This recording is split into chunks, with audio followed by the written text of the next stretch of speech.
Welcome to PDF commerce classes. आप सभी का स्वागत है बच्चों अपने YouTube चैनल पे। और आज हम क्या देखने वाले हैं? आज हम देखने वाले हैं हमारा नेक्स्ट चैप्टर, वो है dissolution of partnership firm. 12th Maharashtra जो बोर्ड है हमारा 12th, उसका बच्चों आज जो हम चैप्टर देखने वाले हैं chapter number 6, dissolution of partnership firm. अब बच्चों ये बहुत ज्यादा जरूरी है कि हमें चैप्टर का मीनिंग पता होना चाहिए, क्योंकि आज जो हम चैप्टर स्टार्ट करने वाले हैं इसका नाम तो हमें देखा है कि डिसोल्यूशन ऑफ पार्टनरशिप फर्म, लेकिन डिसोल्यूशन का मतलब क्या होता है ये भी इतना ही इंपॉर्टेंट है जितना कि ये चैप्टर इंपॉर्टेंट है। तो डिसोल्यूशन का मतलब होता है बच्चों विसर्जन। काय का विसर्जन? तो पार्टनरशिप फर्म का। एक पार्टनरशिप फर्म आपको सभी को पता है पार्टनरशिप क्या होती है, बिकॉज हमने लास्ट हमारे जो भी लेक्चर्स हुए हमने उसमें पढ़ा, एडमिशन ऑफ पार्टनर दिखा, हमने रिटायरमेंट ऑफ पार्टनर देखा, डेथ ऑफ पार्टनर देखा। तो हमने एडमिशन दी, रिटायर भी हुआ पार्टनर, अनफॉर्चुनेटली कोई पार्टनर की डेथ भी हो गई, लेकिन फिर भी कुछ ऐसे कारण थे कि अब हमें ऐसा लगा कि आगे हम पार्टनरशिप कंटिन्यू नहीं करना चाहते। सभी पार्टनर ने मिलकर ये सोचा कि अब ये पार्टनरशिप को हमें क्या करना है बच्चों, एंड करना है। और जहां बच्चों हम क्या करते हैं, पार्टनरशिप को एंड करते हैं, तो वो जो हमारा एंड करते हैं या फिर हम बोल सकते हैं पार्टनरशिप बंद करते हैं या फिर पार्टनरशिप को पूरी तरह से क्लोज करते हैं, that is called dissolution of partnership firm. फिर डिसोल्यूशन का मतलब क्या हुआ? तो डिसोल्यूशन ऑफ पार्टनरशिप फर्म का मतलब होता है पार्टनरशिप फर्म को बंद करना, उसका विसर्जन करना। अब बच्चों विसर्जन ये वर्ड आपने कहीं ना कहीं तो सुने हुआ है। आपको याद होगा तो हमारे यहाँ पे गणेश जी बैठते हैं, है ना। 9 दिन हम गणेश जी को बैठाते हैं, 9 दिन हमारे मंडल बनते हैं, बहुत सारे बड़े बड़े मंडल होते हैं। वो मंडल में कोई अध्यक्ष होता है, कोई सेक्रेटरी होता है, कोई सचिव होता है, कोई कैशियर कोषाध्यक्ष होता है। ये सभी लोग काम करते हैं बच्चों। ये सभी तब तक अध्यक्ष होते हैं जब तक वो उनका मंडल होता है। जैसे मंडल बर्खास्त हो जाता है या फिर हम बोल सकते हैं जैसे गणेश जी हमारे उठ जाते हैं, या फिर जिस दिन हम गणेश जी का विसर्जन करते हैं उस दिन के बाद वो मंडल का भी विसर्जन हो जाता है। कहीं ना कहीं बच्चों वो अध्यक्ष फिर अध्यक्ष नहीं रहता है, क्योंकि वो सिर्फ 9 दिन या 10 दिन तक वो अध्यक्ष रहते हैं। तो इसी तरह से पार्टनरशिप का भी एक टाइम पीरियड होता है। अगर वो टाइम पीरियड के बाद में अगर वो लोग क्या करते हैं, अपने पार्टनरशिप को बंद करते हैं, तो that is also called dissolution. वैसे यहाँ पे बच्चों डिसोल्यूशन का मतलब विसर्जन होता है, और इसका मतलब उन्होंने यही दिया कि डिसोल्यूशन ऑफ पार्टनरशिप फॉर्म में क्या होता है बच्चों, कि पार्टनरशिप पूरी तरह से क्लोज की जाती, बंद की जाती। अब ये क्यों की जाती, व्हाट इज द रीजन? पहले हम इसका मीनिंग देखेंगे। डिसोल्यूशन ऑफ पार्टनरशिप फॉर्म, ये जो हमारा नेक्स्ट चैप्टर है और मैंने आपको बताया इसमें जिस तरह से दिया, dissolution means to wind up और टू क्लोज डाउन। मैंने अभी आपको बताया कि डिसोल्यूशन का मतलब क्या होता है, एक तो बिजनेस को पूरी तरह से बंद कर देना या बिजनेस को क्लोज कर देना। When business relations among the partners in a partnership firm comes to an end, जब हमारे पार्टनरशिप फर्म में जितने भी पार्टनर्स होते हैं और उनको जब उनकी पार्टनरशिप बंद करना होती है, उनका रिलेशन जो होता है पार्टनर्स का, वो अगर क्लोज करना है बच्चों, तो उसको हम बोलते हैं डिसोल्यूशन ऑफ पार्टनरशिप फर्म। इसको और बोला जाता है dissolution of partnership firm when one और मोर partners take decision to close the partnership firm is known as dissolution of partnership firm। उन्होंने बताया कि जब दो या दो से ज्यादा पार्टनर, हमें पता है पार्टनरशिप पे मिनिमम 2 पार्टनर्स रिक्वायर्ड है और maximum 10 for banking and 20 for other business. तो अगर इसमें से दो या दो से ज्यादा लोग अगर बोल रहे हैं कि नहीं भैया हमें ये बिजनेस नहीं करना है, हमें कुछ रीजंस होंगे, वो रीजंस की वजह से अगर वो लोग बोलते नहीं हमें अपनी पार्टनरशिप बंद करना है, हम भी नहीं करना, 1 2 3 4 5 6 अगर सभी जितने भी 4 5 पार्टनर्स अगर बोल रहे, एज्यूम करके चलते हैं हम 10 पार्टनर है, 10 पार्टनर में से अगर 3 to 4 पार्टनर्स बोलते हैं भैया हमें पार्टनरशिप कंटिन्यू नहीं करना है, ऐसे समय में बच्चों पार्टनरशिप का डिसोल्यूशन होने के चांसेस होते हैं। और इसलिए बताया the relation between the partners is refer to as a partnership. देखो जब पार्टनरशिप थी तब इनके बीच में जो रिलेशन था उनको पार्टनरशिप बोल रहे थे, लेकिन अभी धीरे धीरे क्या कर दिया बच्चों, अगर ये सभी पार्टनर सोचते हैं कि भैया हमको हमारी पार्टनरशिप क्लोज करना है, बंद करना है, तो वो टाइप पे उनका वो जो रिलेशन है वो भी क्या हो जाएगा, एंड हो जाएगा। और इसीलिए बताया dissolution of firm is different from dissolution of partner. देखो फर्म अलग होती है और पार्टनरशिप अलग होती है। हम जो पढ़ रहे हैं वो डिसोल्यूशन ऑफ पार्टनरशिप फर्म पढ़ रहे हैं, यानी पार्टनरशिप की फर्म। बिकॉज फर्म ये इंडिविजुअल की भी हो सकती है, कंपनी को भी फर्म बोले जाता है बच्चों, बट पार्टनरशिप फर्म का मतलब जहां पे minimum 2 and maximum 20 for other business is required, that is called a partnership firm, और हम उसका पार्टनरशिप फर्म का डिसोल्यूशन करने वाले हैं। In short dissolution of partnership में टेक इंक्लूडिंग डिसोल्यूशंस, उन्होंने बताया इसके साथ ही साथ हम डिसोल्यूशन करते हैं, किसका करते हैं, तो पार्टनरशिप फर्म का डिसोल्यूशन करते हैं। तो अब इन्होंने आगे डेफिनेशन भी दी हुई है बच्चों। जो हमारा इंडियन पार्टनरशिप एक्ट है, जो आप भली बात जानते हो बिकॉज 3 चैप्टर हमारे इस पार्टनरशिप पे हो गए, और वो पार्टनरशिप के हिसाब से उन्होंने बताया देयर आर 3 जो चैप्टर्स हमारे हुए थे उनसे admission of partner, retirement, death of partner, वो एक्ट हमें पता है कि पार्टनरशिप एक्ट कौन सा है बच्चों, 1932। और आपको ओसीएम में भी आपने पार्टनरशिप एक्ट पढ़ा था 1932। और वो 1932 का जो सेक्शन है 39 वो क्या बोलता है, the dissolution of partnership between all the partner. जब पार्टनरशिप के बीच में जितने भी पार्टनर्स होते हैं उनका अगर डिसोल्यूशन हो रहा है, यानी उन्होंने बताया the dissolution of partnership between all the partners of a firm, यानी फर्म के भैया कुछ पार्टनर थे, वो पार्टनर जो थे उनके बीच में जो पार्टनरशिप थी वो हम बंद कर रहे हैं। क्या बंद कर रहे हैं बच्चों, पार्टनरशिप बंद कर रहे हैं। तो इसका मतलब होता है, उसको बोला जाता है डिसोल्यूशन ऑफ पार्टनरशिप फर्म। अब इन्होंने क्या बताया कि पार्टनरशिप फर्म पे डिसोल्यूशन क्या होती है, तो बच्चों पार्टनरशिप को बंद कर देना, जो चलता बिजनेस है उसको रोक देना, उसका हिसाब किताब करना, तो उसको बोला जाता है बच्चों डिसोल्यूशन ऑफ पार्टनरशिप फर्म। अब नेक्स्ट दिया रीजंस क्या क्या होते हैं बच्चों, क्योंकि ये जरूरी है, ये तो हमें समझ में आ गया सर कि अभी डिसोल्यूशन ऑफ पार्टनरशिप फर्म यानी क्या भैया, पार्टनरशिप जो चालू बिजनेस है उसको बंद कर देना, उसको क्लोज करना, शट डाउन करना, ये तो हमें समझ गया। बट अब हमें ये फाइंड आउट करना है कि ऐसे क्या कारण होते हैं बच्चों की जिसकी वजह से ये लोग पार्टनरशिप फर्म को बंद करते हैं। तो यहाँ पे हमारे, अगर आप स्क्रीन पे देख रहे हो बच्चों, तो आपको यहाँ पे पहला रीजन दिखेगा, और वो पहला रीजन क्या बोलता है, by voluntary act of a partners themselves. एक तो ये खुद होके आते होंगे और बोलते होंगे यार हमें ये पार्टनरशिप नहीं करना है, वॉलंटरी यानी स्वेच्छा से ये बंद करते होंगे, first reason. Second, when the period durations of partnership firm expire. इसका मतलब क्या होता है समझ लो बच्चों, पार्टनरशिप का ड्यूरेशन बोले तो कभी कभी क्या होता है, कुछ पार्टनर जब एक साथ आते हैं बच्चों, तो पार्टनरशिप स्टार्ट करने के लिए वो क्या करते हैं, एक टाइम पीरियड रखते हैं कि भैया हमें 5 साल तक पार्टनरशिप करना है। जैसे 5 इयर्स उनका बच्चों क्लोज होने में आता है, वैसे वो उनकी पार्टनरशिप भी क्लोज करते हैं। तो इसमें मैंने वही बताया कि जो डिसोल्यूशन ऑफ पार्टनरशिप फर्म है वो टाइम की वजह से भी हो सकता है, तो उन्होंने बताया ड्यूरेशन खत्म होने की वजह से, जो टाइम पीरियड है वो खत्म होने की वजह से। गिव मी जस्ट 1 मिनट बच्चों, में 1 मिनट में आया, जस्ट 1 मिनट का ब्रेक लेता हूँ।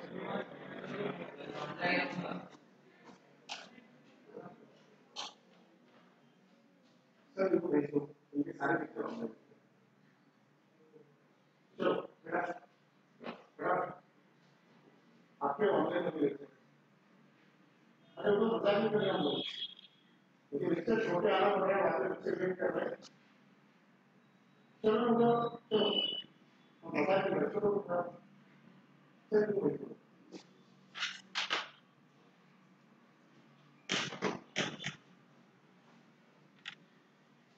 Okay, sorry for break. तो देखो reasons for dissolution of partnership firm क्या होता है कि पहला उन्होंने दिया when the period durations of partnership firm अगर एक्सपायर होता है बच्चों। अब पार्टनरशिप फर्म का ड्यूरेशन एक्सपायर होता है, इसका मतलब क्या होता है कि अगर टाइम पीरियड था 5 इयर्स, बट 5 इयर्स आज कंप्लीट होने में आ रहे हैं, तो हम क्या करेंगे, उसको बंद कर देंगे। देखो बेटा, हमारे यहाँ पे गणेश जी बैठते हैं, हमारे यहाँ पे दुर्गा देवी बैठा थे हम लोग, कितना प्यारा इन्वायरमेंट होता है ना, ऐसा लगता है कि हमेशा ये बैठे हुए हैं, लेकिन एक ड्यूरेशन होता है बच्चों, और वो टाइम पीरियड के बाद में हमारी इच्छा भी नहीं होती है कि हमारे गणेश जी को हम विदा करें, है ना। जो हम देवी बैठाते हैं, है ना, 9 दिन घट स्थापना होती है बच्चों, तो हमारी इच्छा नहीं होती है कि वो वहां से हम वो बंद कर दे, या वो पेंडोल लगे हुआ होता है, ये सब चीजें होती है ना। बट फिर भी न चाहते हुए भी उसका एक ड्यूरेशन होता है, टाइम पीरियड होता है, वो टाइम पीरियड के हिसाब से हमें क्या करना पड़ता है, वो वैसा उनका जो भी विसर्जन है वो करना ही पड़ता है बच्चों। और ये होता है due to time, because duration क्या है, अगर हमारा समय समाप्त हो गया, 5 इयर्स हो गया, 3 इयर्स हो गया, और कुछ कुछ पार्टनरशिप का जो ड्यूरेशन होता है बच्चों 5 भी होता है, 10 भी होता है, 15 भी होता है, वो हिसाब से उसको क्लोज किया जाता है। Partnership can be dissolve after the completion of a specific venture for which it was form. अब तीसरा रीजन उन्होंने बताया कि कभी कभी क्या होता है बच्चों, हम पार्टनरशिप को इसलिए भी क्लोज करते हैं कि वो एक स्पेसिफिक वेंचर, वेंचर यानी उपक्रम, एक खास स्पेशल एक ऑब्जेक्ट था, वो ऑब्जेक्ट पूर्ति हमने पार्टनरशिप एस्टेब्लिश की, जैसे वो ऑब्जेक्ट वो वेंचर हमारा अचीव हो गया, हमने पार्टनरशिप बंद कर दी। इसका एक एग्जांपल बता दो। फॉर एग्जांपल, अगर मुझे लगा कि यार एक मेरे पास बढ़िया प्लान है, और वो प्लान इतना अच्छा है क्योंकि अभी जो सीजन आया वो सीजन के हिसाब से हम क्या कर सकते हैं, जैसा फॉर एग्जांपल समर सीजन बहुत हॉट होता है अपने इधर विदर्भ या फिर महाराष्ट्र में, तो हमने सोचा क्यों ना कूलर बना के हम लोग सेल करें, बट कूलर अकेले से पॉसिबल नहीं होगा। तो मैंने क्या किया बच्चों, मेरे साथ में 8-10 लोगों को लिया, हमने पार्टनरशिप बनाई। पार्टनरशिप में मैंने उनको बताया कि हम 1 करोड़ प्रॉफिट कमाएंगे, तो that is my venture, that is my object. वो कौन सा है, 1 करोड़, तो हम 1 करोड़ कमाएंगे। तो सबने बोला कैसे, तो मैंने उनको मेरा प्लान बताया, सबने एग्री किया, सब आगे साथ में हमने काम करना शुरू किया। हमने कूलर मैन्युफैक्चरिंग करना शुरू किया, कुछ लोगों ने मार्केटिंग करना शुरू किया कूलर का, कुछ लोग सप्लाई करने लग गए, कुछ जगह मैन्युफैक्चरिंग करने लग गए, हमने वहां पे कुछ बाहर से सामान लाने लग गए बाहर गांव से। तो इस तरह से हमने कूलर की फैक्ट्री स्टार्ट की, कूलर मैन्युफैक्चरिंग किया, कूलर को सेल किया, 1 करोड़ रुपए कमा। यहाँ पे 1 CR बच्चों जब हमने अर्न किया तब हमारा ऑब्जेक्ट कंप्लीट हो गया। जून तक हमने बढ़िया कूलर वगैरह सब सेल कर दिए, बाद में रेनी सीजन स्टार्ट होने वाला था तो हमने उसके पहले शट डाउन कर दी पार्टनरशिप। तो ये क्या हो गया, एक पर्टिकुलर वेंचर, एक उपक्रम, एक ऑब्जेक्ट वो जैसे अचीव हो गया, हमने हमारी पार्टनरशिप क्लोज कर दी। तो उसको भी बोला जाता है डिसोल्यूशन ऑफ पार्टनरशिप। साथ ही साथ बच्चों उन्होंने 4th नंबर का क्या दिया, देखो 4th नंबर का उन्होंने दिया insolvency of a partners of all the partner except the one result into the dissolution। उन्होंने बताया एक आधा अगर पार्टनर इंसॉल्वेंट होता है, इंसॉल्वेंट का मतलब होता है नादार, नादार का मतलब होता है उसका दिवाला निकलना, दिवाले का मतलब होता है कि उसने गांव का इतना सारा कर्जा कर लिया कि अगर उसकी पर्सनल प्रॉपर्टी वगैरह सब बेच भी दिए तो भी वो लायबिलिटी या लोन, वो कर्जा वो चुका नहीं सकता, तो उस पर केस हो जाती है बच्चों। केस होने के बाद में कोर्ट क्या करती है, जो कोर्ट होती है वो उसका सारा प्रॉपर्टी वगैरह सब बेच बुझा के पैसा लोगों को पेमेंट करती है, फिर भी वो पैसा पेमेंट नहीं होता है, और ऐसे टाइम पे वो जो बंदा होता है उसको डिसोल्यूशन सॉरी उसको इंसॉल्वेंसी बोला जाता है। क्या बोला जाता है, इंसॉल्वेंसी। जैसे आपने धड़कन पिक्चर देखा था बच्चों, धड़कन पिक्चर में अक्षय कुमार राम दिखाते, उनका इंसॉल्वेंसी होता है, वो इंसॉल्वेंट डिक्लेयर करते हैं, उनको घर के बाहर निकाल देते। आपने ऐसे बहुत सारी मूवीज है जिसमें आपको ऐसे कोई एग्जांपल मिल जाएंगे। तो अगर एक पार्टनर बच्चों इंसॉल्वेंट होता है तो उसका क्या हो जाता है, उसके वजह से पूरी पार्टनरशिप फर्म क्या होती है, वहां पे डिसोल्यूशन के चांसेस बढ़ जाते हैं, और होता ही है।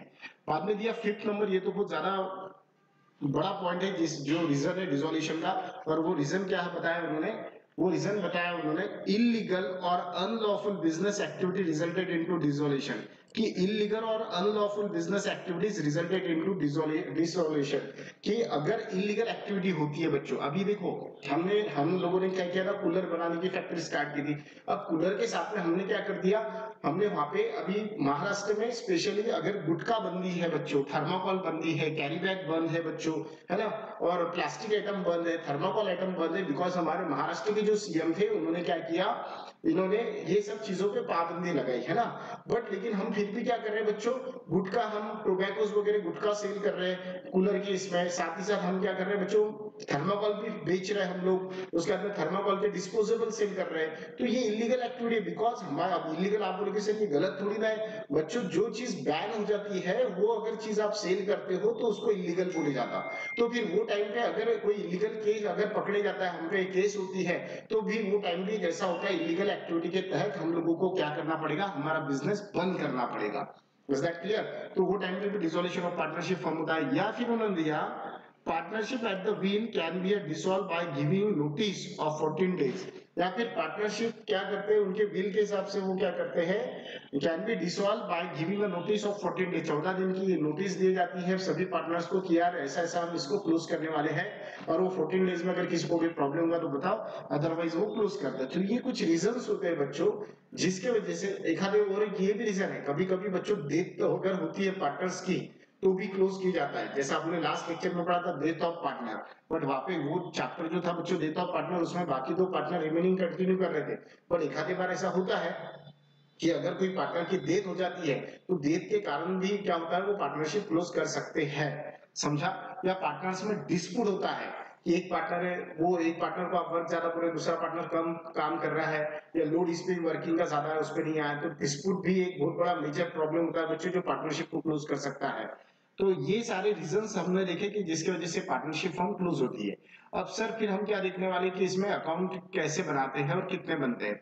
तो बच्चों सबसे पहले आपको बता दूं, इसमें जो भी खर्चे होते हैं, या फिर आपको बता दूं जितना भी अब पार्टनरशिप बंद होती है तो हमें क्या है, तो बच्चों आप लोगों को क्या करना है, इसमें आप लोगों को एक पार्टनरशिप की पूरी इंफॉर्मेशन दी भी रहेंगी कि भैया ये पार्टनरशिप है, इसमें ये पार्टनर है, उनका कैपिटल, जनरल रिजर्व और प्रॉफिट एंड लॉस, उनके असेट, उनकी लायबिलिटीज, ये सब देवा रहेगा। नीचे कुछ एडजस्टमेंट दे रहेंगी कि उन्होंने किसका पेमेंट कैसे किया, कौन सी एसेट सेल करके कितना पैसा आया, फिर कोई पार्टनर ने वो एसेट रखा क्या, या कोई पार्टनर ने किसी थर्ड पार्टी का पेमेंट किया क्या, वो सारी चीजें बच्चों आपको एग्जाम्पल में दे भी रहेंगे। और आपको क्या करना है फिर एज ए अकाउंटेंट, आपको क्या करना है बच्चों कि आप एक अकाउंटेंट हो और वो लोग आपके पास आए कि सर हमारी ये पार्टनरशिप फर्म है, हमको इसका हिसाब किताब करके दो और जो पैसा बचेगा हमारे में बांट दो, अगर हमारे तरफ पैसा निकलता है तो बताओ कितना निकल रहा।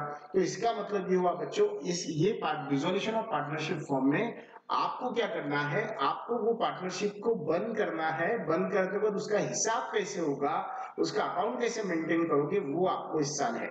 यानी इसका मतलब है आपको उनका हिसाब करना है, उनका पूरा देखना है कितने पैसे आए, कितने गए, कितने देना बाकी है।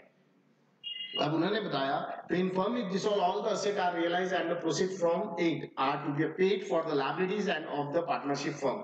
इन्होंने बताया बच्चों कि क्या होगा, देखो अब पार्टनरशिप फर्म है, अब हम इसको बंद कर रहे हैं, डिसोल्यूशन कर रहे हैं, तो फिर क्या होगा, लोगों का पैसा भी इनकी तरफ बाकी होगा। लोग बोलेंगे भैया हमारे क्रेडिटर्स है, बिल्स पेपर है, बैंक लोन है, ओवरड्राफ्ट है, तो ये इनके ऊपर कर्जा होगा। तो वो लोग क्या बोलते हैं, भैया हमको हमारा पैसा दो। तो पैसे कहाँ से देंगे ये लोग, ये क्या करेंगे, इनके पास की जो असेट है बच्चों उसको सेल करेंगे। जैसा प्लांट एंड मशीनरी सेल कर दिया, उसका पैसा बैंक में जाएगा। तो अब यहाँ पे एक चीज ध्यान में रखने वाली क्या है कि ये जितने भी असेट बेचेंगे सभी का पैसा कहाँ जाता है, बैंक में। जो भी पेमेंट भी अगर होता है बच्चों, ध्यान दो अच्छे से, पेमेंट भी अगर होता है तो बैंक से ही होगा, और अगर पैसा भी आता है एसेट सेल करने के बाद तो भी बैंक में ही जाता है। क्योंकि हमने लास्ट 3 चैप्टर में देखा था admission of partner, retirement of partner, dissolution में, कि पैसा आता है एडमिशन ऑफ पार्टनर में, नया पार्टनर लेके आता तो भी बैंक के नाम से हम लोग लिखते, कैपिटल उसका बैंक के नाम से लिखते। और वैसे ही अगर रिटायरमेंट हो रहा तो बैंक से पेमेंट होता है उसका, या फिर हमने देखा था उसका एग्जीक्यूटर को अगर हम एनएफटी करते हैं या आरटीजीएस करते हैं तो भी बैंक से पेमेंट होता है। तो इसका मतलब है जब अगर हम हमारे पार्टनर से पैसा लेते हैं या लाते हैं तब भी बैंक से होता है। तो बाहर के लोगों से जब हम डील करते हैं बच्चों तो भी पैसा बैंक से ही पेमेंट होता है और बैंक में ही रिसिप्ट होती है। मैं ये इतना क्यों बता रहा हूँ, उसका एक ही रीजन है बच्चों कि आपको जो पेमेंट करना है बैंक से होगा, जो प्रॉपर्टी अगर बेच रहे हो आप तो उसका जो पैसा रिसिप्ट होगा आपको वो भी बैंक में ही होगा। तो इसलिए सारी ट्रांजेक्शन बच्चों, सारी प्रॉपर्टी सेल की जाती है। प्रॉपर्टी सेल करने के बाद में उसका जो पैसा आएगा उसमें से बाहर की जो एक्सटर्नल पार्टी, थर्ड पार्टी जो थी जिनको पेमेंट करना है, जैसे creditor, bank loan, bills payable, उनको पेमेंट किया जाता है, उनको पैसा चुकाया जाता है। और जब पैसा हम देते हैं तो भी बैंक के नाम से लिखते हैं, और जब पैसा आता है एसेट सेल करके तब भी बैंक के नाम से। अब ये हो गया पहला। दूसरा आपको एक बता दूं बच्चों कि इसमें after paying all the outside liability if there is any surplus cash available, अगर सब बेचने के बाद में अगर कुछ बचता है, सब असेट बेच दी, असेट का पैसा आ गया। अब बच्चों मुझे एक चीज बताओ, अगर हम असेट सेल कर रहे हैं, पैसा आ रहा तो दैट इज अवर इनकम। तो नॉर्मली ये डिसोल्यूशन या एक रियलाइजेशन अकाउंट होता है बच्चों, रियलाइजेशन अकाउंट के क्रेडिट साइड में लिखते हैं, हमेशा ध्यान में रखना। अगर पैसा आता है तो क्रेडिट इनकम, और पेमेंट करते तो एक्सपेंसेस, एक्सपेंसेस का लिखते बच्चों डेबिट में। इसका मतलब आप कोई भी एसेट को अगर सेल कर रहे हैं और कोई भी एसेट को सेल करने के बाद में अगर पैसा रिसिप्ट हो रहा है तो वो कौन से साइड में लिखोगे आप, credit side, because that is our income. हालांकि वो इनकम नहीं बोले जाएंगे क्योंकि हम असेट बेच के पैसा ले रहे हैं, बट ठीक है रिसिप्ट है ना, तो रिसिप्ट को इनकम कंसीडर करेंगे। फिर अगर हम लोगों का कर्जा चुका रहे तो दैट इज पेमेंट कर रहे हैं, पैसा दे रहे तो वो आएगा पेमेंट साइड में। तो ये एक ध्यान में रखना है आपने। अब उन्होंने बताया अगर पैसा बचता है कुछ, पहली बात तो बचेगा नहीं, आपको एक बता दूं इसमें नॉर्मली पैसा नहीं बचता है। अगर बचता भी है तो तीनों में डिस्ट्रीब्यूट होगा, जितने भी पार्टनर से होंगे उनमें डिस्ट्रीब्यूट होगा। समझ में आया। और अगर कोई पार्टनर, अब इसमें फिर क्या होता है, पहले रियलाइजेशन अकाउंट बनाते हैं बच्चों, फिर इसके बाद में पार्टनर्स के अकाउंट बनते हैं, फिर बैंक अकाउंट बनता है बच्चों। ध्यान देना इसमें 3 अकाउंट मेन बनते हैं। एक रियलाइजेशन अकाउंट जिसको रीवैल्यूएशन अकाउंट भी बोले जाता है। रियलाइजेशन अकाउंट, रियलाइजेशन अकाउंट का मतलब होता है रिवैल्यूएशन, यानी इसमें असेट, अगर इसमें क्या होता है बच्चों, पेमेंट और रिसिप्ट लिखी जाती है, साथ ही साथ लोन कितना है, कर्जा कितना है और असेट कितनी है। सब में पहले तो आपको बता दूं इसमें असेट्स के पॉइंट लिखते हैं, फिर इसमें लायबिलिटी के पॉइंट लिख लेते हैं, फिर कितना असेट बेच के कितना पैसा आया वो लिखते हैं, असेट में से जो पैसा आया उसमें से कितना पेमेंट किया वो लिखते हैं, और ये लिखने के बाद उसका प्रॉफिट एंड लॉस निकाला जाता। और प्रॉफिट आया तो भी पार्टनर में डिस्ट्रीब्यूट था, लॉस आता तो भी पार्टनर में। फिर हम लोग क्या बनाएंगे, फिर नेक्स्ट अकाउंट बनता है बच्चों, इसमें पार्टनर्स के कैपिटल अकाउंट बनते हैं बच्चों। और पार्टनर्स के कैपिटल अकाउंट बनाते वक्त फिर अगर कोई पार्टनर के तरफ हमारे पैसे निकल रहे हैं तो हम उससे लेंगे, या फिर पार्टनर्स को देना पड़ा कि भैया ये हिसाब निकला इतने पैसे आपकी तरफ, तो पार्टनर को उतने पैसे देना पड़ेगा। फिर बनता है बच्चों इसमें बैंक अकाउंट। बैंक अकाउंट में से पता चलता है कि आपने कितने एसेट से कितने पैसे आपको मिले और किस किस का बैंक से आपने पेमेंट किया। और बच्चों इसमें एक चीज समझने वाली है कि बैंक अकाउंट जब क्लोज करोगे आप तो बैंक अकाउंट की दोनों साइड की टोटल बच्चों सेम आती है, और अगर दोनों साइड की टोटल सेम आती है तो समझ जाओ आपका एग्जाम्पल 99% राइट है। अब आप बोलेंगे सर 1% राइट क्यों नहीं बोल रहे, क्योंकि कभी कभी कुछ एंट्री हमने गलत कर दी तो भी बेटा बैंक की टोटल राइट आती है, दोनों साइड की टोटल सेम आती है, बट वो टोटल राइट क्या हो ये जरूरी नहीं होता है। इसलिए टोटल राइट है इसलिए एग्जाम्पल राइट होना चाहिए, ऐसा जरूरी कभी कभी नहीं होता है। तो इस तरह से होता है बच्चों। अब यहाँ पे दिया उन्होंने दो टाइप में डिसोल्यूशन होता है, एक होता है सिंपल डिसोल्यूशन और एक होता है डिसोल्यूशन अंडर इंसॉल्वेंसी सिचुएशन। अब सिंपल डिसोल्यूशन बोले तो हमने जितने भी रीजंस देखे थे कि पार्टनरशिप फॉर्म डिसॉल्व होने के, ये देखो बच्चों, ये जो हमने रीजंस देखे थे, ये रीजन जो है ये ऊपर वाले जो है वो सिंपल है, और ये जो फोर्थ वाला है, अगर इंसॉल्वेंसी की वजह से पार्टनरशिप बंद कर रहे हैं तो वो जो होगा बच्चों उसको बोला जाएगा डिसोल्यूशन। जो है वो बच्चों, वो डिसोल्यूशन कैसा रहेगा, तो वो इंसॉल्वेंसी की वजह से रहेगा। और इसीलिए उन्होंने क्या बताया, ये जो फोर्थ नंबर का पॉइंट है ये स्पेशल में आएगा, और बाकी जो पॉइंट है बच्चों ये थर्ड ये और ये वाले दो, तो ये कैसे आएंगे, ये आएंगे सिंपल वाले में। तो इस तरह से दो टाइप में बच्चों ये अकाउंटिंग हम बनाएंगे, इसमें डिसोल्यूशन ऑफ पार्टनरशिप दो टाइप में हम इसके अकाउंट सॉल्व करेंगे, एक सिंपल डिसोल्यूशन और एक रहेगा हमारा डिसोल्यूशन अंडर इंसॉल्वेंसी सिचुएशन। ठीक है, तो इस तरह से अब इसमें अकाउंट मैंने अभी बताया, एक रियलाइजेशन अकाउंट बनता है, पार्टनर्स कैपिटल अकाउंट बनता है। कभी कभी बच्चों अगर ज्यादा ट्रांजेक्शन्स रहे तो इसमें करंट अकाउंट भी बनाना पड़ता है, और पार्टनर्स लोन अकाउंट, अगर एक लोन ज्यादा लिया होगा तो उसका बनता है, अदरवाइज लोन बनाने की जरूरत नहीं है, वो वहां पे लिखा हुआ भी नेसेसरी, जरूरत है तो बनाएंगे अदरवाइज नहीं। और कैश और बैंक अकाउंट बच्चों, इसमें बैंक अकाउंट ही बनता है, एक आधे बार कभी कैश अकाउंट पूछा, बैंक और कैश सेम है, there is no difference, but bank account ही 99% बनता है बच्चों, इसमें हम ड्रॉ करते हैं। तो इस तरह से आज हमने क्या देखा बच्चों, आज हमने देखा कि what is the meaning of dissolution of partnership firm. Dissolution of partnership firm का मतलब क्या होता है, उसके मीनिंग क्या था, उसकी डेफिनेशन क्या थी, वो कौन कौन से रीजंस थे जिसकी वजह से डिसोल्यूशन किया जाता है, पार्टनर कितने अकाउंट्स बनते हैं इसमें हमने देखा, रियलाइजेशन अकाउंट, पार्टनर्स अकाउंट, कभी कभी करंट अकाउंट और बैंक अकाउंट, ये इतने अकाउंट तो कंपलसरी बनते हैं। करंट अकाउंट भी ऑप्शनल होता है, कभी बनता है कभी नहीं बनता है। और अब इसमें आपको मैंने ये भी बताया कि एग्जाम्पल आपको कैसा दे हुआ रहेगा, तो एक पार्टनरशिप रहेगी, एक पार्टनरशिप में 3-4 पार्टनर दे हुए रहेंगे, और उनकी फर्म क्यों कौन से रीजन से वो बंद कर रहे हैं वो भी कभी कभी देते हैं वो लोग, और उनका हिसाब किताब आपको इसमें करना है कि भैया कितना पेमेंट हुआ, कितना रिसिप्ट हुआ, आपको उनका हिसाब करके देना है। और एज ए अकाउंटेंट, आप एक अकाउंटेंट हो और आप पूरा इंस्पेक्शन कर रहे हो, सारी चीजें देख रहे हो, और वो बाद में आप उनका हिसाब करके दे रहे हो, ये हिसाब से आपको वो एग्जाम्पल को सॉल्व करना है। आप सॉल्व करते हैं वक्त भी आपको मैंने बताया, अगर कोई भी एसेट बेच के पैसा आ रहा तो भी बैंक में जो क्रेडिट साइड में लिखेंगे हम रियलाइजेशन के अकाउंट के, और अगर हम पेमेंट करें तो डेबिट साइड में। कभी कभी बच्चों पार्टनर जो रहता है वो भी क्या करता है, पेमेंट करता है। अगर पार्टनर पेमेंट करता है तो पार्टनर के नाम से लिखते हैं, और बैंक से पेमेंट होता है तो बैंक के नाम से लिखते हैं।